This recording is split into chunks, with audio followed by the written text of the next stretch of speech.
పిల్లల్లో పుట్టుకతో వచ్చే కొన్ని యూరలాజికల్ ప్రాబ్లమ్స్తో పాటు వాళ్ళలో బెడ్ వెట్టింగ్ కానీ లేకపోతే యూరిన్ అదుపులో లేకపోవడం, ఒక్కొక్కసారి ఇన్ఫెక్షన్స్కి గురవడం, ఇలాగా రకరకాల సమస్యలు తలెత్తుతుంటాయి.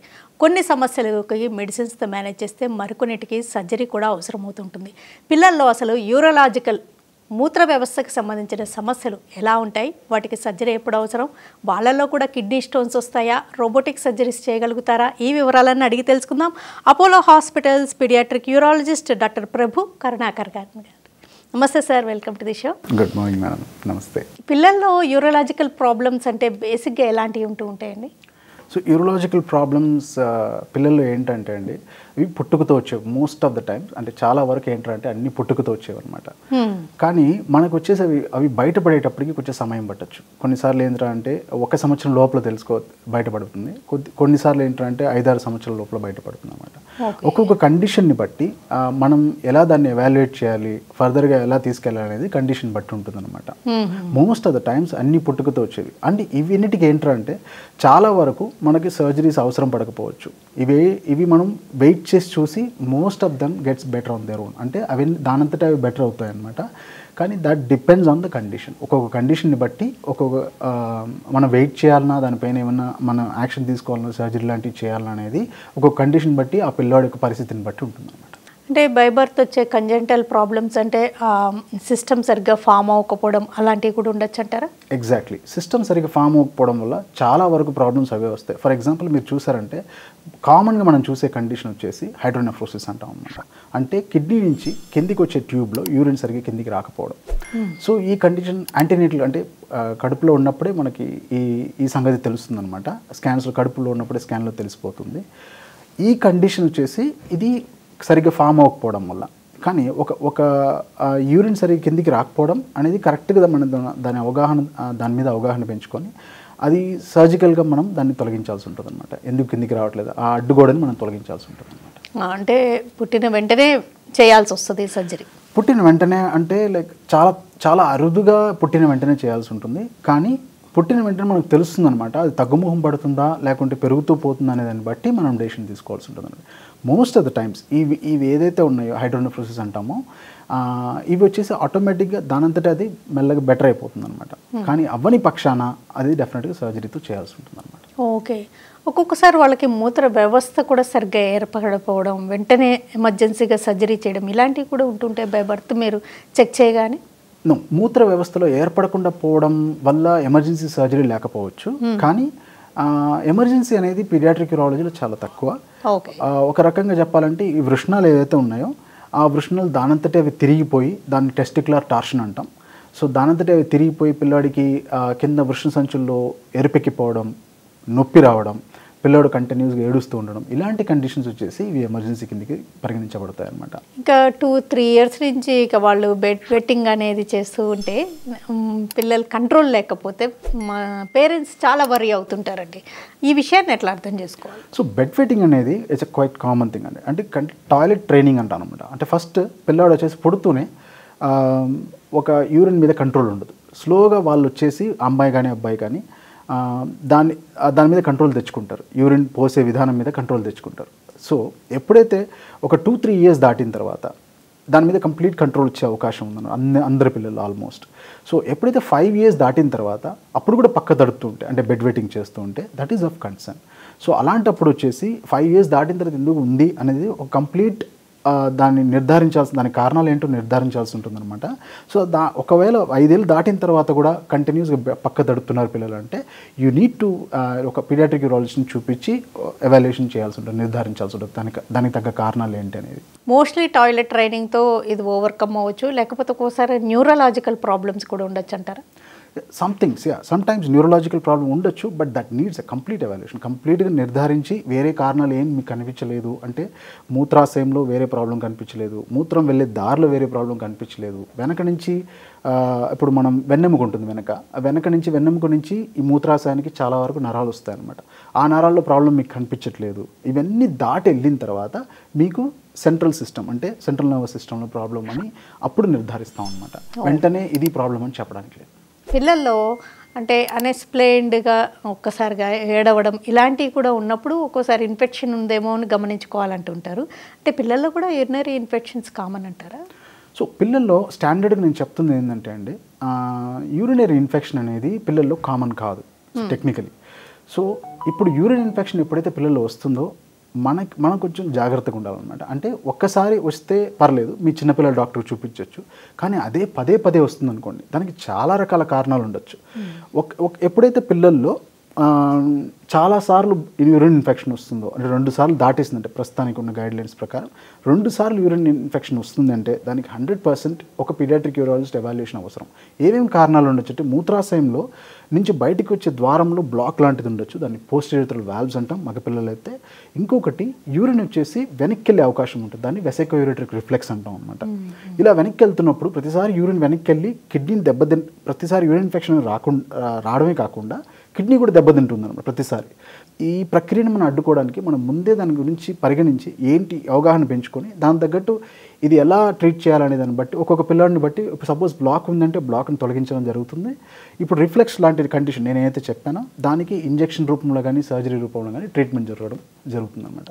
సో బాటమ్ లైన్ ఏంటంటే, మీకు 2వ సారి యూరిన్ ఇన్ఫెక్షన్ వస్తుందంటే మీకు మూత్రాశయంలోని కండిషన్స్ ఏమన్నా దీనికి కారణాలు కావచ్చని మీకు అవగాహన ఉండాలి.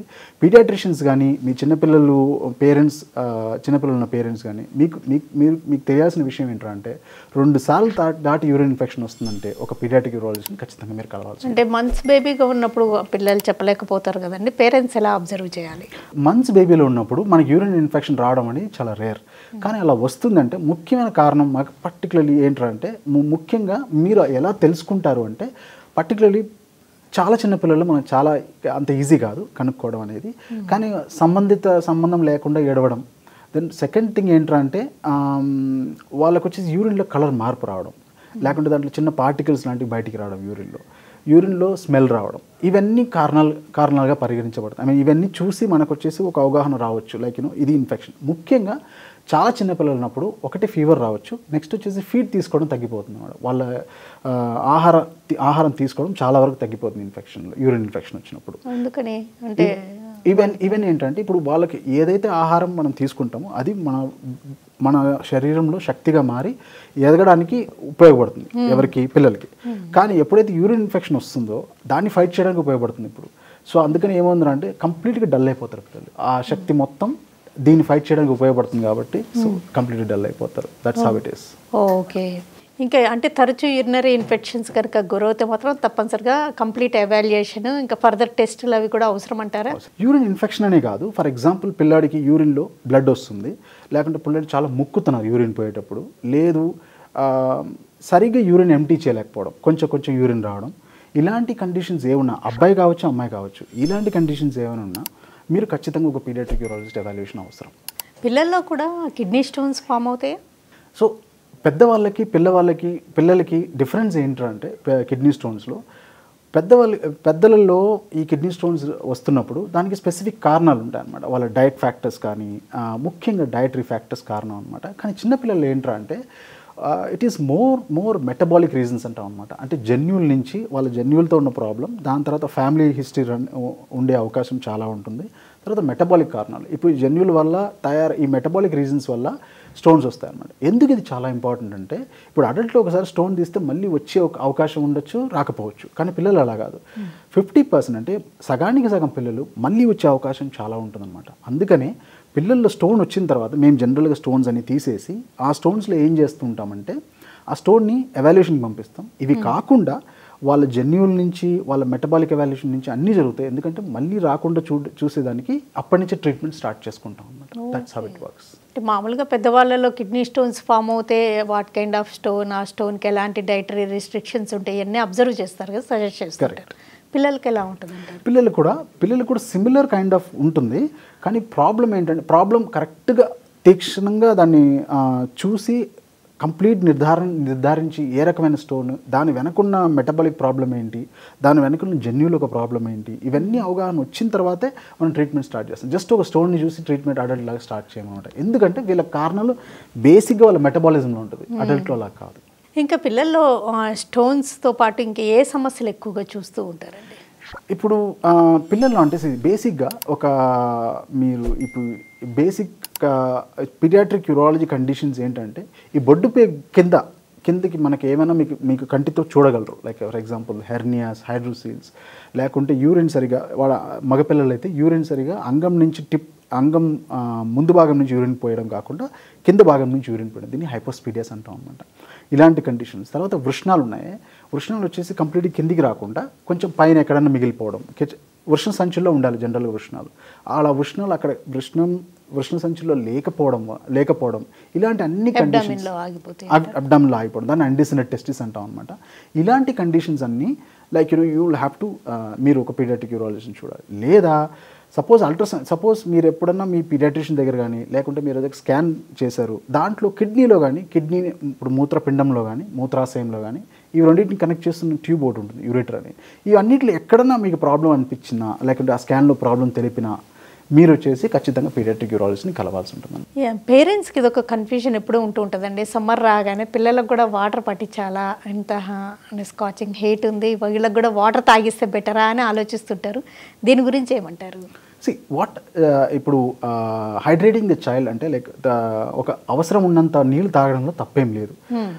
But even for that matter ఇప్పుడు మన శరీరానికి దాని కెపాసిటీ ఉందన్నమాట. ఒక గల్ప్ ఆఫ్ వాటర్ తీసుకున్నప్పుడు, లోపల నీళ్ళు తీసుకుంటున్నప్పుడు kidney all the better like resilience అంటారు అనమాట. ఎంత నీళ్ళు తీసుకున్నా దాని తగ్గట్టు బాడీకి అడ్జస్ట్ చేసి బయటికి తీసేస్తుంది. So you don't have to worry too much about it.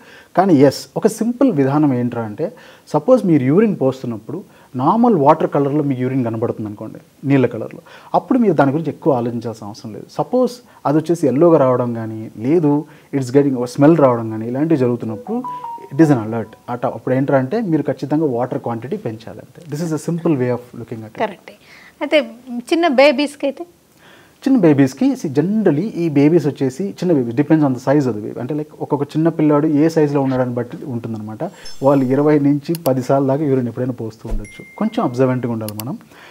అంటే సపోజ్ నడిచే పిల్లాడు అనుకోండి, ఒక 2 years 3 years దాటేసింది. So all you need observe is at least ఒక 8 times పోస్తున్నాడు ఆ యూరిన్ లేదన్నట్టు. మరీ చిన్న పిల్లలు డైపర్లో ఉన్నారు, ఇప్పుడు పుట్టిన పిల్లడు లేకుంటే 3 months ఈ సమయంలో అయితే వాళ్ళు దగ్గర 20 times పోస్తుంటారు. అప్పుడు కూడా మీరు డైపర్లో అబ్జర్వ్ చేయొచ్చు what kind of urine is that. దాని తగ్గట్టు మీరు డెసిషన్ తీసుకోవచ్చు. బట్ చాలా చిన్నపిల్లల వరకు మీరు మదర్స్ ఫీడ్ చేస్తూ ఉంటారు కాబట్టి I don't think you should be worry. మీరు ఇందాక చెప్తున్న అన్డిసెండెడ్ టెస్టిస్ కానీ, హైపోస్పేడియాసిస్ కానీ, లేదా కిడ్నీ స్టోన్స్ ఇలాంటి కండిషన్స్ సర్జరీ చేయాల్సినవి. ఈ వృషణాలు ఏంటంటే అండి జనరల్గా అంటే అన్డిసెండెడ్ టెస్టిస్ అని మీరు అడుగుతున్నారు కాబట్టి ఈ వృషణాలు వచ్చేసి మన శరీరం కంటే ఒక 4 degrees Celsius తక్కువ ఉండే స్థలంలో ఉండాలన్నమాట. అందుకే దేవుడు తీసుకొచ్చి వృషణ సంచుల్లో పెట్టారు కింద. సో ఇప్పుడు అది ఎందుకు అవసరం అంటే, ఒకటి అది వీర్యం తయారు చేయడానికి, వీర్య కణాల లోపల తయారవడానికి ఒక 4 degrees తక్కువ ఉండాలన్నమాట శరీరోష్ణంతో పోల్చుకుంటే. అందుకని వృషణ సంచుల్లో ఉంటాయి ఆ వృషణాలు. ఇది కాకుండా హార్మోన్ ప్రొటెక్షన్ అంటే మగపిల్లాడికి అవసరమైన హార్మోన్లన్నీ ఈ వృషణం తయారు చేస్తుంది అనమాట.